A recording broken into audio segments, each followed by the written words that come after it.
Hello, today I'm in MITSUBISHI ASX. In this video I'll show you how to navigate through instrument cluster display. At the beginning, take a look behind left side of the steering wheel. Right here we've got the info button. Press it to change mode on the instrument cluster.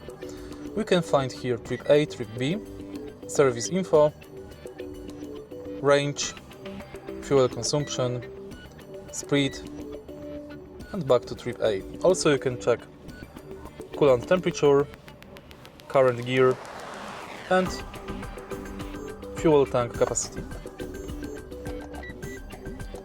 In the end, you can change instrument cluster brightness level.